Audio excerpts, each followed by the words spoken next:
Good evening. ഞാൻ Donna. Kodanchery media. സന്ധ്യാവാർത്തയിലേക്ക് സ്വാഗതം. സംയുക്ത ഇന്നോവ എത്തിയേക്കും. ക്വട്ടേഷൻ സുരേന്ദ്രൻ വക ഓടിക്കുന്നത് എം ബി രാജേഷ്. പാലക്കാട് സിപിഎമ്മിനെയും ബിജെപിയെയും കടന്നാക്രമിച്ച് കോൺഗ്രസിലെത്തിയ സന്ദീപ് വാര്യർ. തന്നെ കൊല്ലാൻ സിപിഎമ്മും ബിജെപിയും ചേർന്ന് ഇന്നോവ അയച്ചേക്കുമെന്ന് സന്ദീപ് വാര്യർ പറഞ്ഞു.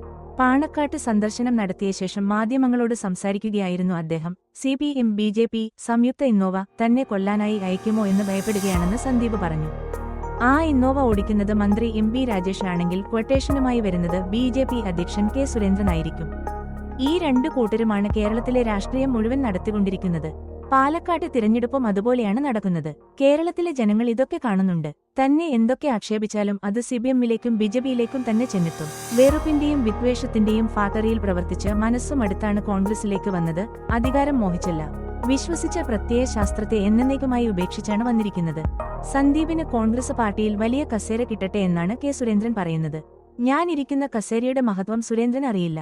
കൊടപ്പനക്കൽ തറവാട്ടിൽ ലഭിച്ച കസേരയെ ഞാൻ വലുതായി കാണുന്നു, സന്ദീപ് പറഞ്ഞു.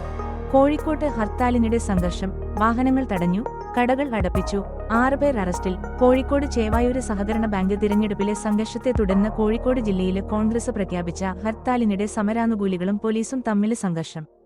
കെഎസ്ആർടിസി സ്വകാര്യ ബസ്സുകളെ അടക്കം വാഹനങ്ങൾ തടയാന് ശ്രമിച്ചത് സംഘർഷത്തിനിടയാക്കി. സ്വകാര്യ ബസ് ജീവനക്കാരും പ്രവർത്തകരും തമ്മിൽ ഉന്തും തള്ളുമുണ്ടായി. കോൺഗ്രസ് ബ്ലോക്ക് പ്രസിഡന്റടക്കം 6 പേർ അറസ്റ്റിലായി. സമരാനുകൂലികൾ കടകൾ അടപ്പിച്ചു.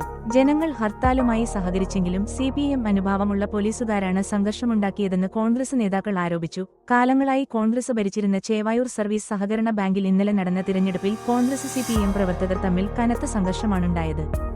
സിപിഎം പിന്തുണ നൽകിയ ജനാധിപത്യ സംരക്ഷണ സമിതി കോൺഗ്രസിൽ നിന്ന് ബാങ്ക് പിടിച്ചെടുത്തു. ഒട്ടേറെ വോട്ടർമാർക്കും കോൺഗ്രസ്, സിപിഎം, ബിജെപി പ്രവർത്തകർക്കും സംഘർഷത്തിൽ പരുക്കേറ്റു. സിപിഎം നടത്തിയ ക്രൂരമായ ആക്രമണത്തിലും അതിന് സഹായം ചെയ്ത പോലീസ് നടപടിയിലും പ്രതിഷേധിച്ചാണ് ഹർത്താൽ നടത്തുന്നതെന്നു കോൺഗ്രസ് നേതൃത്വം വ്യക്തമാക്കിയിരുന്നു. രാവിലെ 6 മുതൽ വൈകിട്ട് 6 വരെയാണ് ഹർത്താൽ. കുറുവ സംഘം തന്നെ കേരളത്തിലെത്തിയത് കുടുംബസമേതം. സംഘത്തിൽ 14 പേർ. തിരുവനന്തപുരം പോലീസ് പിടികൂടിയ തമിഴ്നാട് സ്വദേശി സന്തോഷ ശെൽവൻ കുറുവ സംഘത്തിൽപ്പെട്ട ആളാണെന്ന് പോലീസ് സ്ഥിരീകരിച്ചു. ഒപ്പം പിടികൂടിയ മണികണ്ഠൻ മോഷ്ടാവാണെന്നതിന് തെളിവ് ഇതുവരെ ലഭിച്ചിട്ടില്ല. ഇയാളുടെ പശ്ചാത്തലം പോലീസ് പരിശോധിക്കുകയാണ്. സന്തോഷിനെതിരെ തമിഴ്നാട്ടിൽ 18 കേസുകളുണ്ട്. കേരളത്തിൽ 8 കേസുകളും. തമിഴ്നാട്ടിൽ 3 മാസം ജയിലിലായിരുന്നു.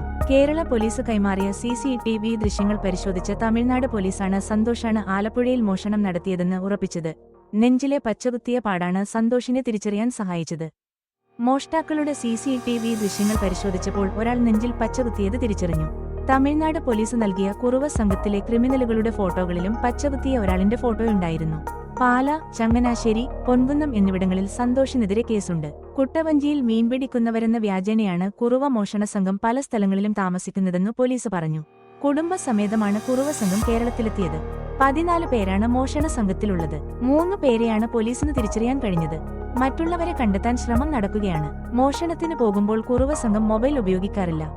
സ്വകാര്യ റിസോർട്ടിലെ സ്വിമ്മിംഗ് പൂളിൽ 3 യുവതികൾ മുങ്ങി മരിച്ചു. മംഗളൂരു ഉള്ളാലിൽ സ്വകാര്യ റിസോർട്ടിലെ സ്വിമ്മിംഗ് പൂളിൽ 3 യുവതികൾ മുങ്ങി മരിച്ചു. മൈസൂരു സ്വദേശികളായ കീർത്തന 21, നിഷിത 21, പാർവതി 20 എന്നിവരാണ് മരിച്ചത്. കുളിക്കാനിറങ്ങിയപ്പോൾ അപകടത്തിൽപ്പെട്ടതാണെന്നാണ് പ്രാഥമിക നിഗമനം. ഒരു വശത്ത് 6 അടിയോളം ആഴമുണ്ടായിരുന്ന പൂളിൽ മുങ്ങിപ്പോയി ഒരാളെ രക്ഷപ്പെടുത്താനുള്ള ശ്രമത്തിനിടെയാണ് മറ്റ് 2 പേരും അപകടത്തിൽപ്പെട്ടത്. മുങ്ങിപ്പോയ യുവതിക്ക് നീന്തൽ അറിയില്ലായിരുന്നു. ഇന്നലെ വൈകിട്ടോടെയാണ് മൂവരും റിസോർട്ടിൽ മുറിയെടുത്തത്. മരണത്തിൽ ദുരൂഹതയില്ലെന്ന് മംഗളൂരു പോലീസ് പറഞ്ഞു. സംഭവം നടക്കുമ്പോൾ പരിസരത്ത് മറ്റാരുമില്ലാതിരുന്നതും അപകടത്തിനു കാരണമായി. പോസ്റ്റ്മോർട്ടം നടപടികൾക്ക് ശേഷം മൃതദേഹങ്ങൾ ബന്ധുക്കൾക്ക് കൈമാറും. സഹപാഠികളിൽ ചിലർ മാനസികമായും ശാരീരികമായും പീഡിപ്പിച്ചു. 21-കാരിയുടെ മരണത്തിൽ ദുരൂഹത ആരോപിച്ചു കുടുംബം. തിരുവനന്തപുരം 1 മാസം മാത്രമേ ബാക്കിയുണ്ടായിരുന്നുള്ളൂ അമ്മു സജീവ് 21 നഴ്സിംഗ് കോഴ്സ് പഠിച്ചിറങ്ങാന്. Pathanamthitta SME college of nursing വിദ്യാർത്ഥിയും തിരുവനന്തപുരം ഐരൂർപ്പാറ രാമപുരത്തുപൊയ്ക ശിവം വീട്ടിൽ സജീവ്, രാധാമണി ദമ്പതികളുടെ മകളുമായ അമ്മു ഹോസ്റ്റല് കെട്ടിടത്തിൽ നിന്ന് വീണ് മരിച്ചത് വെള്ളിയാഴ്ചയാണ്. മരണത്തിൽ ദുരൂഹത ആരോപിച്ച് രംഗത്തെത്തിയിരിക്കുകയാണ് കുടുംബം. ഹോസ്റ്റലിലെ സഹവിദ്യാർത്ഥികളുടെ പീഡനമാണ് മരണത്തിന് കാരണമെന്നാണ് കുടുംബം പറയുന്നത്. ഹോസ്റ്റലിലെ 2 വിദ്യാർത്ഥികൾക്കെതിരെ അമ്മു സജീവിന്റെ പിതാവ് നേരത്തെ പ്രിൻസിപ്പലിന് പരാതി നൽകിയിരുന്നു. പരാതിയിലെ നടപടി സ്വീകരിച്ചുവരികയായിരുന്നെന്ന് കോളേജ് പ്രിൻസിപ്പൽ മാധ്യമങ്ങളോട് പറഞ്ഞു. അമ്മുവിനെ സഹപാഠികളിൽ ചിലർ മാനസികമായും ശാരീരികമായും പീഡിപ്പിച്ചതായാണ് കുടുംബം പറയുന്നത്. വെള്ളിയാഴ്ച രാത്രിയാണ് ഹോസ്റ്റൽ കെട്ടിടത്തിന്റെ മുകളിൽ നിന്ന് വീണ് അമ്മ മരിക്കുന്നത്. വെള്ളിയാഴ്ച വൈകിട്ട് 4 മണിക്ക് മാതാപിതാക്കളുമായും സഹോദരനുമായും ഫോണിൽ സംസാരിച്ചിരുന്നു. അപ്പോൾ അസ്വാഭാവികമായി ഒന്നും തോന്നിയിരുന്നില്ല. അതിനാൽ ആത്മഹത്യയാണോ എന്നതിലും കുടുംബം സംശയം പ്രകടിപ്പിക്കുന്നുണ്ട്. വീഴ്ചയിൽ കാലിന് സാരമായി പരിക്കേറ്റിരുന്നു. റഫർ ചെയ്യുന്ന കാര്യം വീട്ടുകാരെ അറിയിച്ചപ്പോൾ തിരുവനന്തപുരത്തെ ആശുപത്രിയിലേക്ക് മാറ്റാൻ നിർദ്ദേശിച്ചു. തുടർന്ന് ICU ആംബുലൻസിൽ തിരുവനന്തപുരം മെഡിക്കൽ കോളേജിലെത്തിച്ചു.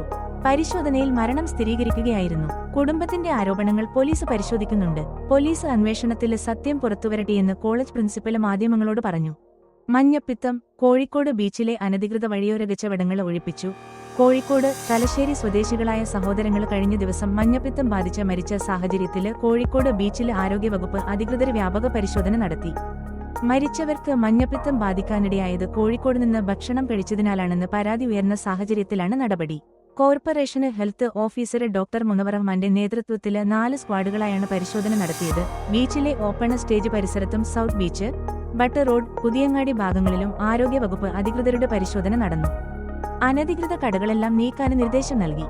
പരിശോധനയിൽ 19 കച്ചവടക്കാർക്ക് പിഴയിട്ടു. ബീച്ച് കയ്യേറി കച്ചവടം നടത്തിയതായി പരിശോധനയിൽ കണ്ടെത്തിയ കടക്കാരെ ഒഴിപ്പിച്ചു.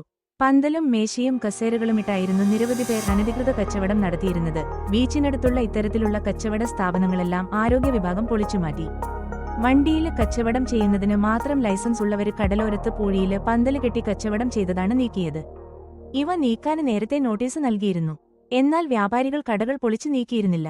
വൃത്തിഹീനമായി ഭക്ഷണം കൈകാര്യം ചെയ്തതായി കണ്ടവർക്കും നോട്ടീസ് നൽകിയിട്ടുണ്ട്. വരും ദിവസങ്ങളിലും പരിശോധന ശക്തമാക്കുമെന്ന് ആരോഗ്യവകുപ്പ് ഉദ്യോഗസ്ഥർ അറിയിച്ചു. AI ക്യാമറ നിയമലംഘനങ്ങൾക്ക് പിഴത്തുകയായി പിരിഞ്ഞു കിട്ടാനുള്ളത് 374 കോടി രൂപ. AI ക്യാമറ നിയമലംഘനങ്ങൾക്ക് പിഴത്തുകയായി പിരിഞ്ഞു കിട്ടാനുള്ളത് 374 കോടി രൂപ. നിയമലംഘനങ്ങൾ കണ്ടെത്തിയ 89 ലക്ഷം കേസിലെ നോട്ടീസ് അയച്ചതില് 33 ലക്ഷം നോട്ടീസിലാണ് പിഴ അടച്ചത്. വീണ്ടും നോട്ടീസ് അയച്ചു തുടങ്ങിയതോടെ പിഴത്തുക ഇനിയും ഉയരും. കഴിഞ്ഞ വർഷം ഏപ്രിൽ മുതലാണ് AI ക്യാമറ പ്രവർത്തനം തുടങ്ങിയത്. 2024 ജൂലൈ വരെ നിയമം ലംഘിച്ച വാഹന ഉടമകളിലെ 89 ലക്ഷം പേർക്ക് നോട്ടീസ് അയച്ചു.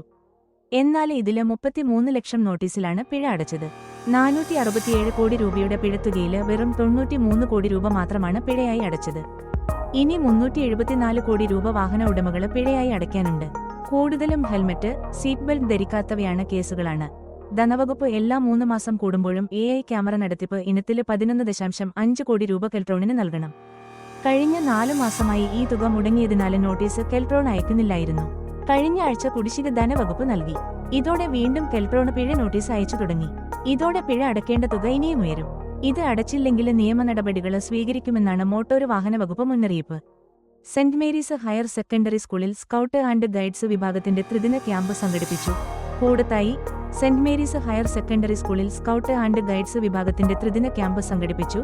School principal father CB Ponpara അധ്യക്ഷത വഹിച്ച ചടങ്ങിൽ scout and guide district commissioner Xavier VD camp ഉദ്ഘാടനം ചെയ്തു. സമ്മേളനത്തിൽ father Binesh James, Aneesh Michael, scout master Jisha Mathew, ranger captain Diana Jacob എന്നിവർ സംസാരിച്ചു. യോഗത്തിന് വിദ്യാർത്ഥി പ്രതിനിധി വിസ്മയ സ്വാഗതവും ആയുഷ് നന്ദിയും പറഞ്ഞു. വയനാട്ടിൽ ഭക്ഷ്യവിഷബാധ, 2 കുട്ടികളുടെ നില ഗുരുതരം. വയനാട് കൽപ്പറ്റയിൽ ഭക്ഷ്യവിഷബാധയേറ്റ് LP സ്കൂൾ വിദ്യാർത്ഥികൾ ആശുപത്രിയിൽ. 20ഓളം കുട്ടികളെയാണ് ആശുപത്രിയിൽ പ്രവേശിപ്പിച്ചത്. ഇതിൽ 2 കുട്ടികളുടെ നില ഗുരുതരമാണ്. WMO മുട്ടിൽ LP സ്കൂളിലെ വിദ്യാർത്ഥികൾക്കാണ് ഭക്ഷ്യവിഷബാധയേറ്റത്. സ്കൂളിൽ നിന്ന് കഴിച്ച ഭക്ഷണത്തിൽ നിന്നാണ് ഭക്ഷ്യവിഷബാധയേറ്റതെന്നാണ് സംശയം. വിദ്യാർത്ഥികളെ കൈനാട്ടി താലൂക്ക് ആശുപത്രിയിൽ പ്രവേശിപ്പിച്ചു. ചുവരിൽ അള്ളിപ്പിടിച്ച് ചെറിയ വിടവുകളിലൂടെ അകത്ത് കയറും. CCTV ഇല്ലെന്ന് ഉറപ്പാക്കി മാത്രം മോഷണം. അറസ്റ്റ്. കോഴിക്കോട് CCTV സ്ഥാപിക്കാത്ത ചെറിയ കടകൾ കേന്ദ്രീകരിച്ച് മോഷണം പതിവാക്കിയ യുവാവ് പിടിയിൽ. മലപ്പുറം പള്ളിക്കൽ ബസാര് സ്വദേശി പ്രവീണ ഒടയോള 35 മാവൂര് പോലീസും CET ക്രൈം സ്ക്വാഡും ചേർന്ന് കോഴിക്കോട് റെയിൽവേ സ്റ്റേഷനിൽ നിന്ന് കഴിഞ്ഞ ദിവസം രാത്രി അറസ്റ്റ് ചെയ്തത്. കഴിഞ്ഞ ആഴ്ച ഇയാള് മാവൂരിലെ ടൈലറിംഗ് ഷോപ്പിലും സമീപത്തെ പച്ചക്കറി കടയിലും കയറി 50,000 രൂപ മോഷ്ടിച്ചിരുന്നു. ചുവരിൽ അള്ളിപ്പിടിച്ച് ചെറിയ വിടവുകളിലൂടെ ഉള്ളിൽ കയറി മോഷ്ടിക്കുന്നതാണ് ഇയാളുടെ രീതി. സെൻട്രിംഗ് ജോലിക്കാരനായ പ്രവീണ മോഷണം നടത്തുന്നതിനായി എറണാകുളം, തൃശൂര് ജില്ലകളില് ഹോം നഴ്സായി വീടുകളില് താമസിച്ചിരുന്നതായി പോലീസ് പറഞ്ഞു. പള്ളിക്കല് ബസാറില് ആശാരിയായും ജോലി ചെയ്തിട്ടുണ്ടെന്നാണ് ലഭിക്കുന്ന വിവരം. രാത്രിയില് ബൈക്കില് കറങ്ങി നടന്നാണ് മോഷണം നടത്താനുള്ള കടകൾ പ്രവീൺ നോക്കിവച്ചിരുന്നത്.